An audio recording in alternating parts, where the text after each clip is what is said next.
Dana White has finally hit his breaking point, and his frustration is directed squarely at none other than Jon Jones. Jon Jones called us last night and retired. Jon Jones is officially retired. Tom Aspinall is the heavyweight champion of the UFC. Night. There's a bit of news that came out from that post-fight press conference. Jon Jones has officially retired. Tom Aspinall is the champion. This has been a long story. It seems to have a lot of back and forth. Can you tell us the timeline of Jon accepted the fight, went to Thailand, came back, didn't want the fight? What happened? Yeah, I wouldn't say that Thailand was the end of it. You know, we were talking about it before that. But yeah, the fight was done. We had the fight done a long time ago. So why he decided not to fight, you guys will have to ask him that. Is it accurate? There's a lot of reports about figures he was offered. Is it fair to say he was offered a lot of money to take this fight? Yeah. Listen, he was offered what he deserves for that fight. Yeah. I'll just come out and ask it. Do you think he's ducking Tom Aspinall? After months of teasing potential plans, delaying decisions, and going completely silent, Jon Jones has finally made it official. He's retiring from the Ultimate Fighting Championship and leaving the heavyweight division surrounded by uncertainty.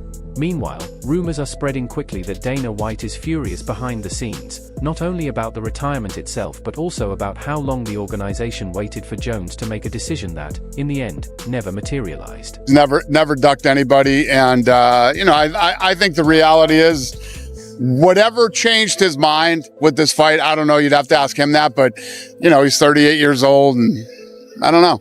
Do you think if it was someone like Alex Pereira, he would fight them? And it's maybe Tom that he specifically doesn't fancy the matchup, doesn't fancy the age difference? I don't know.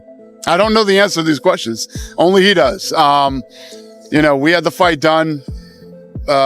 Listen, our job is to make the biggest fights we can make and the fights that the fans want to see. And that's what we try to do. But the minute somebody starts talking about retirement, you know, my philosophy on that, you should do it. Did you know about the stuff that came out of Albuquerque last night? I saw it today. When I saw it today, I said, oh, everybody's going to think this is why he retired. Maybe that is why he retired. Who the hell knows, man? But yeah, I don't know. These are all questions you got to ask him. We had the fight done. You know, you saw me talking about it very confidently that this fight was going to happen. And then yeah, he changed his mind. Two more quick ones from me. So for Tom Aspinall tonight, he's the heavyweight champion of the world. Does that defense he did against Curtis Blades count to his official defenses? Because then he would only have two more to equal Stipe, or does he have to start fresh now? You guys are throwing shit at me that I haven't even thought about. I have no idea, but yeah, I don't know. Okay.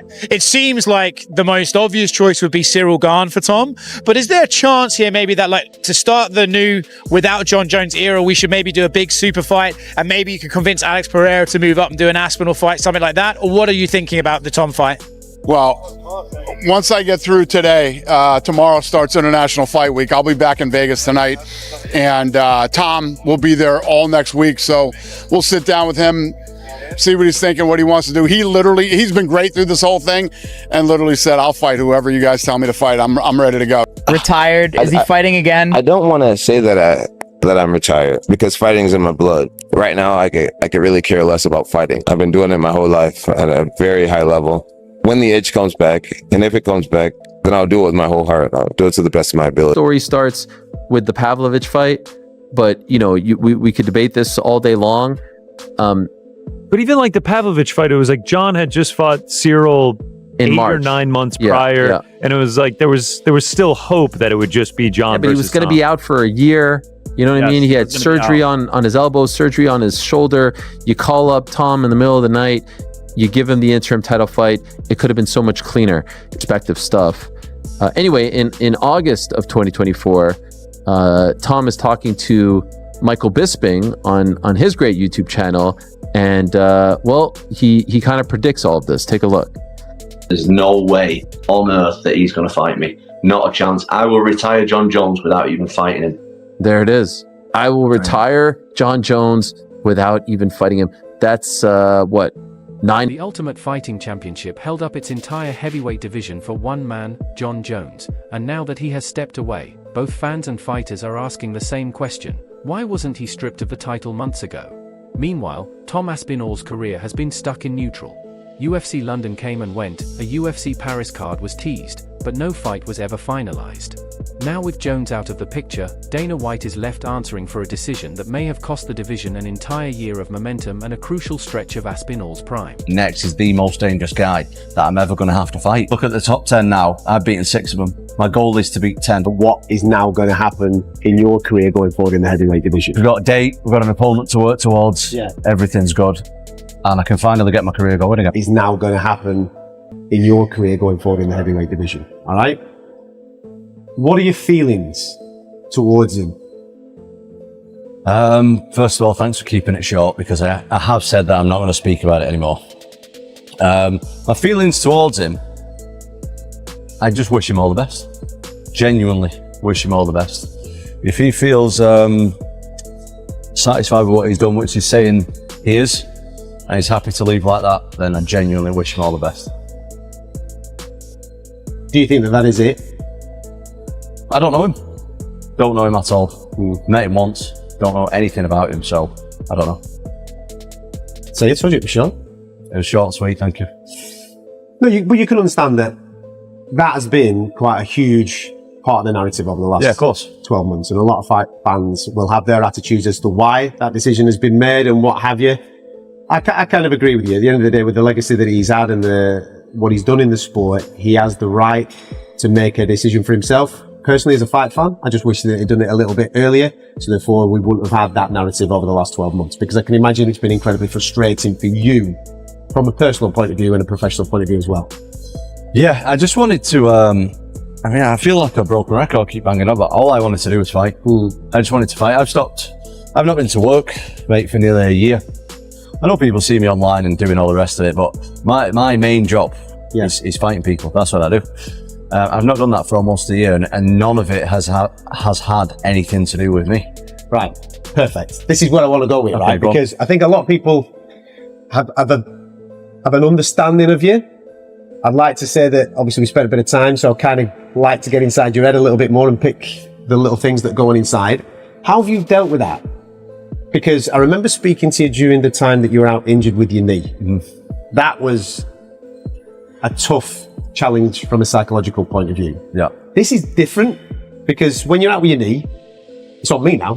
I'm going to get fit and get my knee back, and we're going to get rocking and rolling. The last 12 months hasn't been kind of on you. So how was that a different mental challenge? And I can say this now that it's over, because the thing with me, when I'm in difficult situations, I try not to complain about it as much. This last year, in November, Jon returns to fight Stipe in that highly anticipated fight. Stipe, one of the greatest of all time, obviously a decorated champion who had not fought in several years, full-time firefighter at that point. Here he is talking to Kevin Iole on his great platform about the prospect of fighting Tom Aspinall. Tom Aspinall's the guy that people want to see you fight, right? So here's the question. You're fighting Stipe Miocic, and I know you're focused on that fight. If you defeat him, as you're a 6-1 favorite to win the fight, if you defeat him, will you defend your belt against Aspinall, who has the interim title? More than likely not. More than likely not. I feel like Tom Aspinall is, I don't want to say nobody, but he just hasn't proven anything. He hasn't done anything. And I understand that. I mean, he won his belt against Sergey. Sergey just got slaughtered by someone else. So it's just like, I'm not here to gamble someone else making a name off of me.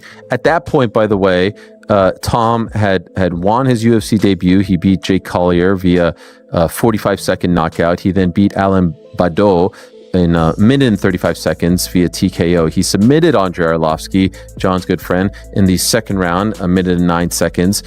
He TKO'd Sergey Spivak. He submitted Alexander Volkov. He blew out his knee against Curtis Blades, came back a year later and TKO'd Marcin Tybura in a minute and 13 seconds. He knocked out Sergey Pavlovich in 69 seconds. That's what Tom, the quote-unquote nobody, had done up until that point. Pretty much beat everyone that he could have, other than the top dog, who clearly did not want to. The MMA world is divided. Some believe Jon Jones earned the right to walk away from the sport on his own terms, while others feel the Ultimate Fighting Championship went too far trying to protect a legacy that many already thought was becoming uncertain.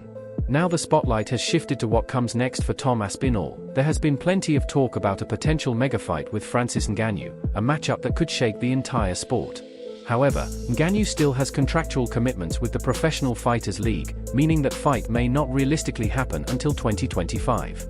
At the same time, Alex Pereira has also entered the conversation. After his rapid rise across 2 weight divisions, many fans believe a future super fight between Aspinall and Pereira could become the UFC's next massive pay-per-view attraction. It's a flashy and explosive matchup that would likely generate huge numbers, but it also carries major risks and might be happening too soon.